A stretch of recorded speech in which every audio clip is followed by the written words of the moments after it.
339, episode 63 akhir mitos 6. Karakter, Yo Jong Hyuk, telah menggunakan Breaking the Sky Force Pang level. Tanda tanya. Tingkat keterampilan orang ini tidak dapat dikonversi ke nilai numerik. Skill diperkuat secara abnormal karena kekuatan cerita. Lengan kanan Theseus dihancurkan oleh Yo Jong Hyuk's Breaking the Sky Force Pang dan mengambang di air. Theseus menyaksikan ini dengan ekspresi kosong. Saya merasa kasihan padanya yang tidak melakukan kesalahan. Namun, selama Poseidon telah turun ke tubuh Theseus, menyingkirkan Theseus adalah satu-satunya cara untuk mengeluarkan konstelasi kelas mitos dari skenario. Saat berikutnya, percikan muncul di sekitar seluruh tubuh Yo Jong Hyuk. Beberapa Dokaebis meragukan kemungkinan ceritanya. Tubuh penjelmaan karakter tidak tahan keterampilan. Seperti yang diharapkan, dia mungkin memiliki bakat dari putaran ke-362 Yo Jong Hyuk, tetapi ini adalah tubuh dari putaran ketiga. Itu tidak cukup untuk menghancurkan penghalang Poseidon dan menghancurkan daging Theseus. Kekuatan item, sarung tangan kulit, Raja Lycomedes, dipicu. Ada item yang akan menjembatani kesenjangan ini. Itu adalah barang yang saya beli dari anak Croft. Transformasi panggung dipicu oleh efek sarung tangan kulit King Lycomedes. Raja Lycomedes adalah sosok yang dikenal sebagai pembunuh Theseus dalam mitologi. Warna kulit Theseus berubah. Namun demikian, Theseus melangkah maju bukannya mundur. Dia membuka lengannya seolah memohon untuk dibunuh. Kurung siku buka. Theseus.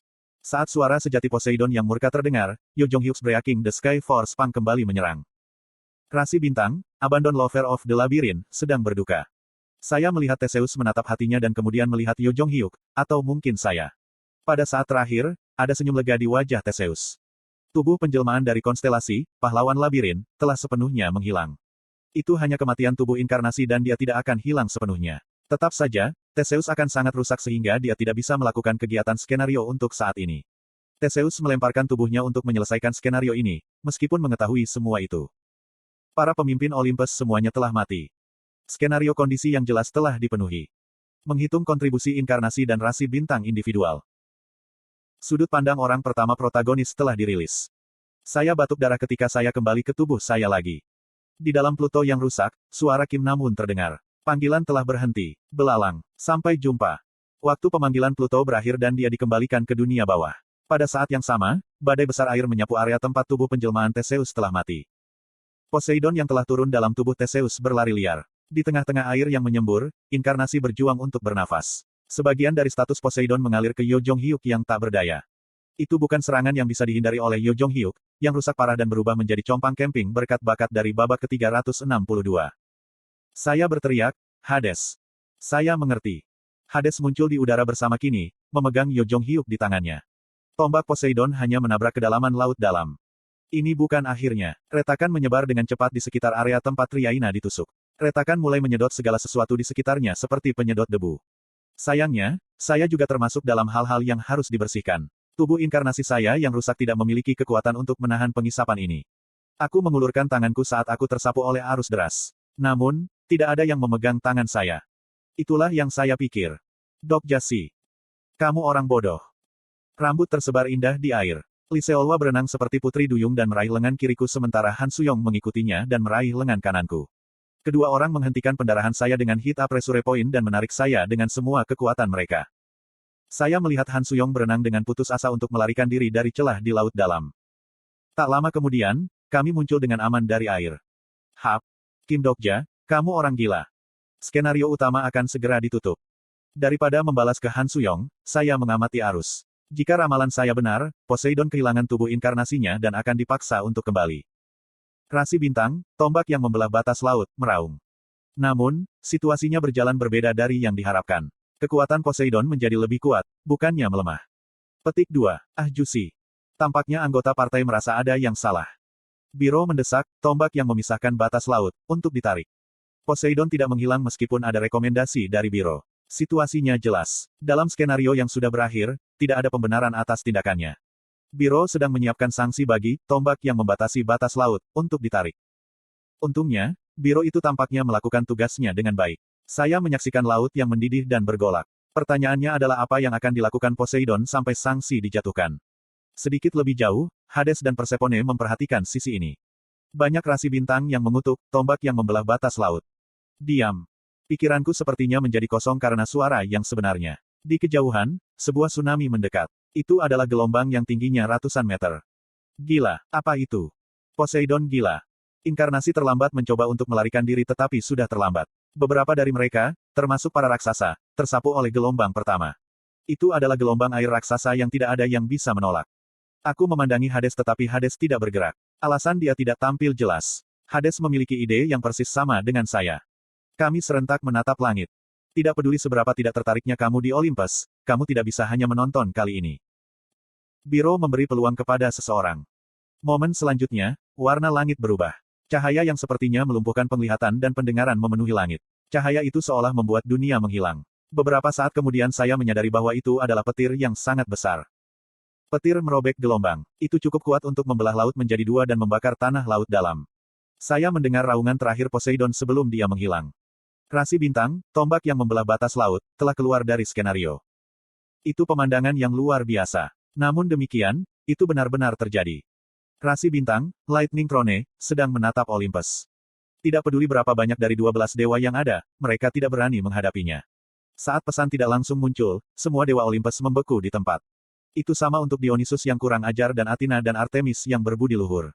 Tatapan langit perlahan beralih ke Raja Dunia Bawah. Bawah tanah dan langit saling berhadapan. Seolah-olah percakapan ini sudah cukup, Hades memakai kini dan menghilang dari skenario. Rasi bintang, Father of the Rich Knight, telah keluar dari skenario. Persephone menghilang sambil mengedipkan mata ke arahku. Kami akan segera bertemu lagi, putra kami yang manis. 2 dari 3 dewa utama telah menghilang tetapi ketegangan tidak berkurang. Ada suara dunia bergerak ketika skala probabilitas sekali lagi miring. Sudah jelas siapa yang diberi peluang oleh biro itu. Raja Olympus, Zeus. Satu-satunya di Olympus yang telah mencapai skenario terakhir. Tidak ada rasi bintang selain Zeus yang dapat mengeluarkan Poseidon dan menyebabkan reaksi ini di rasi bintang. Bahkan, saluran bio memiliki suasana yang meriah. Dr. dari biro telah mengingat kembali probabilitas yang diberikan kepada tahta petir. Biro merekomendasikan untuk tahta petir untuk mundur. Sebuah festival disebut festival karena pendek. Jika Zeus tinggal di subskenario untuk waktu yang lama, dia akan merusak keseimbangan Starstream. Mungkin membawa bencana seperti jarak tak terlukiskan terakhir kali. Meski begitu, Zeus sombong. Jangan terburu-buru. Saya tidak datang atas permintaan Anda. Saya datang untuk melihat benih saya. Langit Olympus menatap ke bawah ke-12 dewa. 12 dewa yang datang ke sini tegang di depan tatapan Zeus. Namun mereka masih hanya sampah. Mendengar kata-kata Zeus, 12 dewa duduk seperti mereka telah menerima kejutan besar. Bahu Dionysus bergetar. Dia adalah konstelasi kelas naratif tapi Dionysus tidak bisa menolak sama sekali. Beberapa cerita seperti ini, mereka menumpuk untuk waktu yang lama dan tidak tahan untuk tidak berakhir. Awan di langit terangkat dan status Zeus menjadi kabur. Seperti seorang petani membalikkan punggungnya ke tanah tandus, Zeus meninggalkan skenario. Beberapa dari 12 dewa bergumam, bahkan anak-anaknya. Pada saat ini, sebuah batu kecil terbang ke arah langit. Itu adalah batu yang saya lempar. Batu di udara dihancurkan oleh percikan probabilitas. Rasi bintang, Lightning Throne, sedang menatapmu.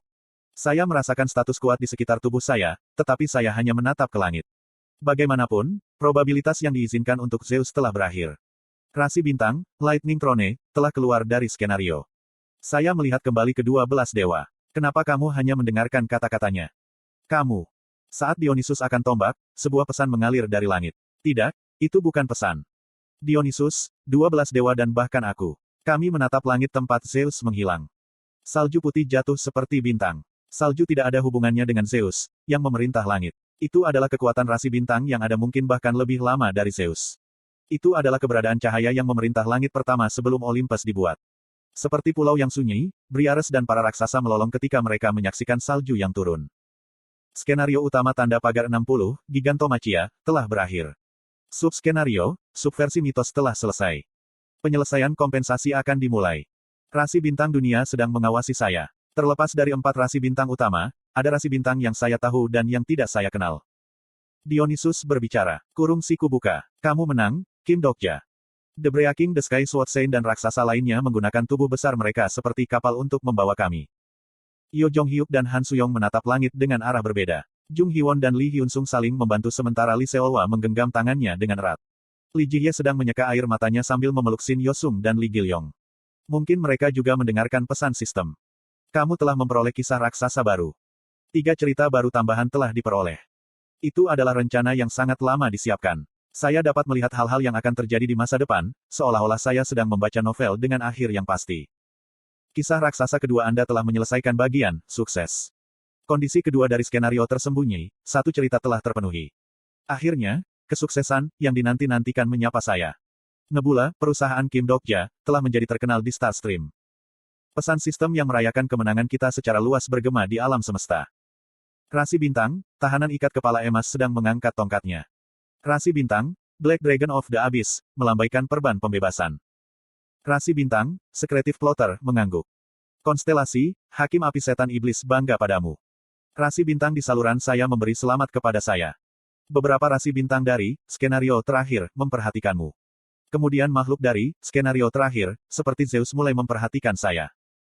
Raja Iblis dari dunia iblis memperhatikan tindakanmu. Para malaikat di Eden memperhatikanmu. Dewa tak dikenal dari dunia lain sedang menatap keberadaanmu. Seekers of the End sedang mendengarkan ceritamu. Di tengah-tengah laut yang putih dan bersalju, baik dan jahat dan mereka yang tidak termasuk salah satu pihak menonton cerita tersebut. Akhir dari mitos yang telah lama mendominasi dunia. Mereka yang membuat cerita dengan saya akan menemukan saya. Kim Dokja.